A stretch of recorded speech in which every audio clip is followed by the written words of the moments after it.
lagi pencarian tersangka Dodi Hermawan, penganiayaan anak.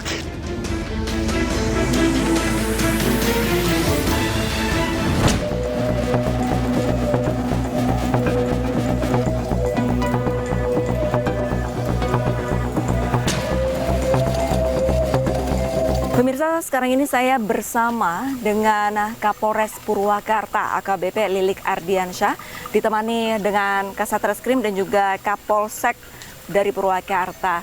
Ini adalah salah satu lokasi terpenting ya Pak ya, di mana Polres Purwakarta mengetahui titik persembunyian dari pelaku penganiayaan anak kandungnya. Tapi kalau misalkan dilihat ini jaraknya cukup terpencil dan hanya jalan setapak. Nah, ini proses pencaritahuan informasi titik persembunyian dari pelaku ini bagaimana Pak bisa terkuak begitu Pak?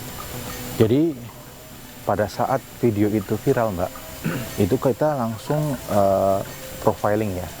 Karena kan kita berdasarkan informasi yang kita terima, video itu diambil di wilayah kita, di wilayah Kabupaten Purwakarta di Kecamatan Campaka. Di sini dibarengi oleh laporan yang dibuat oleh nenek korban. Oke. Dengan adanya laporan tersebut kita langsung bergerak. Oke. Mungkin kita bisa sambil mendekati Boleh. lokasi, Silakan. Bapak. Berarti pada saat video viral itu dari Polres Purwakarta langsung profiling. Ya. Dan bisa dikatakan cukup cepat ya Pak, kurang dari 24 jam. Kurang dari 12 jam malah Mbak. Kurang dari 12 jam. Betul. Tidak lama video viral diperbincangkan begitu oleh netizen, terus dari Polres Purwakarta bergerak. Ada kendala-kendala yang dialami dari Polres Purwakarta nggak sih Pak? Alhamdulillah tidak banyak kendala sih Mbak. Mungkin hanya kendala secara geografis ya. Yang jelas kita langsung bekerja sama dengan unsur masyarakat yang ada di sini, dari Linmas, kemudian dari Polsek, kita dari Polres juga bergerak, dan kita dapat informasi bahwa pelaku itu lari kabur ke Gunung Lingga. Gunung Lingga ini yang tempat dia bersembunyi. Untuk yang Gunung Lingga sendiri ini jaraknya masih jauh Pak dari sini Pak? Kurang lebih 5 km Mbak. Apakah tim bisa agak lebih mendekat Pak? Baik, mari kita ke sana. Ya pemirsa, kita akan coba lebih mendekat.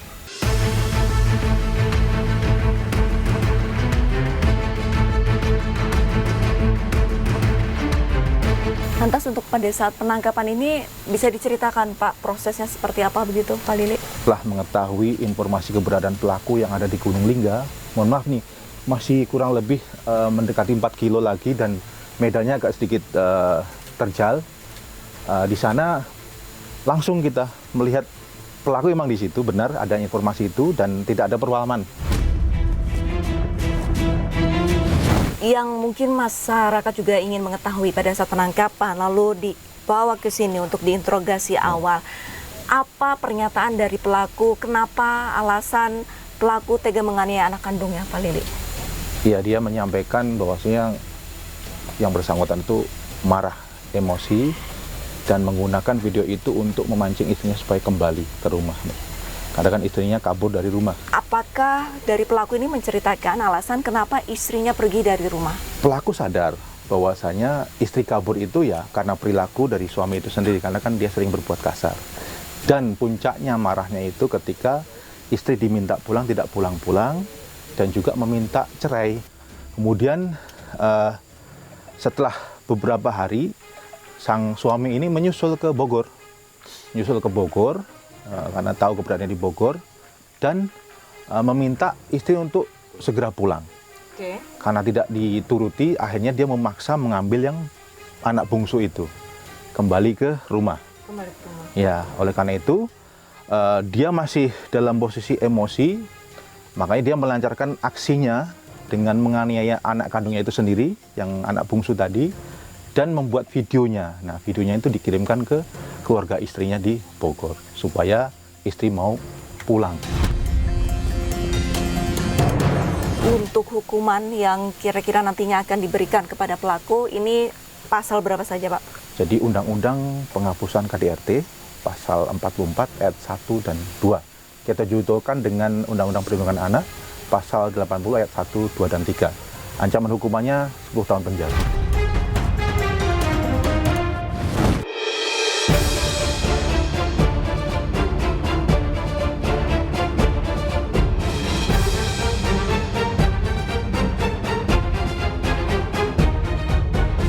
sempat menjadi korban penganiayaan oleh ayah kandungnya. P, bocah yang belum genap 2 tahun mengalami luka di sekujur tubuhnya. Korban bahkan sempat dirawat intensif selama 4 hari dari tanggal 4 Juli hingga 7 Juli 2025. Lantas bagaimana kondisinya? Saya akan mencoba mewawancari dari pihak RSUD Bayuasi, Purwakarta, Jawa Barat.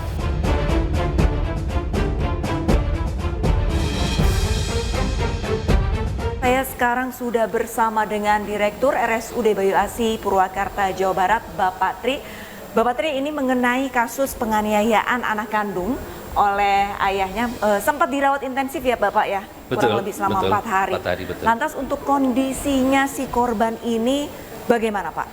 Pada saat masuk memang kondisinya sangat mengkhawatirkan secara psikis ya. Indikasinya apa? Setiap kali ketemu orang baru tuh nangis. Jadi didatengin dokter, nangis. Oke. Didatengin perawat, nangis. Trauma mungkin. Traumanya luar biasa. Nah, secara psikis. Nah, tapi kita belum melakukan asesmen secara fisik. Waktu itu dilakukan pemeriksaan oleh dokter anak. Oke. Dokter anak memeriksa kondisinya secara umum. Kalau kita lihat di videonya itu kan seperti diinjak perut dan dadanya, Betul. kemudian sama mulutnya itu takutnya ada trauma bagian dalam. Sehingga Selanjutnya? dikonsultasikan ke dokter bedah. Dari dokter anak konsultasi dirujuk ke dokter bedah. Lantas? Dokter bedahnya datang melakukan pemeriksaan organ-organ dalamnya, apakah ada yang mengalami kerusakan ataupun trauma hasil dari yang diinjek itu. Alhamdulillah ternyata nggak ada. Alhamdulillah tidak ada. Tapi memang disarankan kemudian untuk dilakukan pemeriksaan rongsen. Oke. Rongsen itu tujuannya siapa tahu takutnya kan ada tulang rusuk anak kan ya. Takutnya ada yang retak, ada yang apa, dia disuruh rongsen. Ternyata hasil pemeriksaan rongsennya itu, alhamdulillah sih organ-organnya aman. Tapi hanya memang tulangnya termasuknya aman.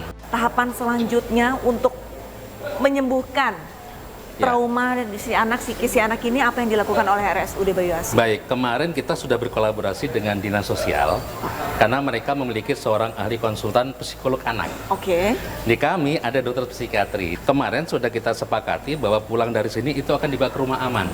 Oke. Rumah aman itu adalah sebuah fasilitas milik pemerintah Kabupaten Purwakarta, khususnya itu milik Dinas Sosial, di mana di dalamnya itu ada ahli psikolog anak. Itu yang nanti akan melakukan pendampingan minimal selama 2 minggu untuk memulihkan kondisi psikis si anak ini. Namanya rasa trauma itu kan tidak bisa disembuhkan dalam kurun waktu mingguan begitu ya Pak ya? Pasti. Kalau misalkan dari keterangan dokter yang mendampingi ini kira-kira membutuhkan waktu kurang lebih berapa lama sih Pak untuk meningkatkan lagi kepercayaan si anak kepada orang lain? Karena tadi sebelumnya Bapak sempat sampaikan ketemu orang baru nangis. Menangis ya. Perawat nggak masuk ganti infus nangis. Nah, Memang trauma sekali, kelihatan sekali gitu kan ya.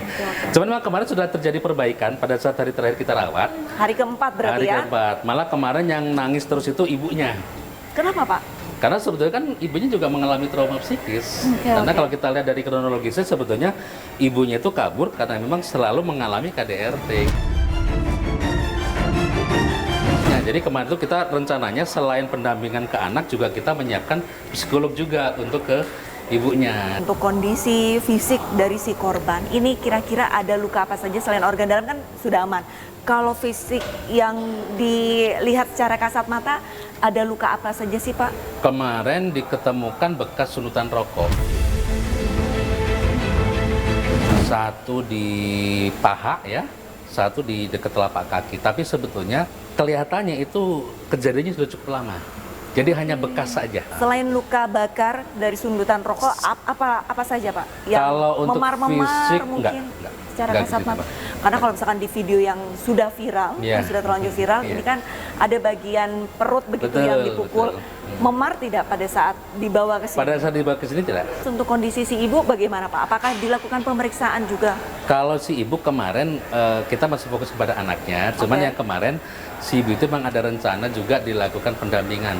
Jadi kemarin itu kan si ibu itu inginnya dibawa pulang ke rumahnya, katanya merasa sudah pede kan, karena kan suaminya kan sudah ditahan. Tapi saran dari Pak Kapolres dan dari Dinas Sosial, Jangan, jadi lebih baik dibawa ke rumah aman. Rumah aman terlebih dahulu. Nah, rumah aman itu nanti disekan dengan ada ibunya juga. Jadi nanti di rumah aman itu selain healing untuk anaknya juga untuk ibunya. Berarti dua-duanya ini mendapatkan betul. Nanti ada psikolog pendampingannya anak dengan psikolog dan ada psikolog untuk dewasa. dewasa.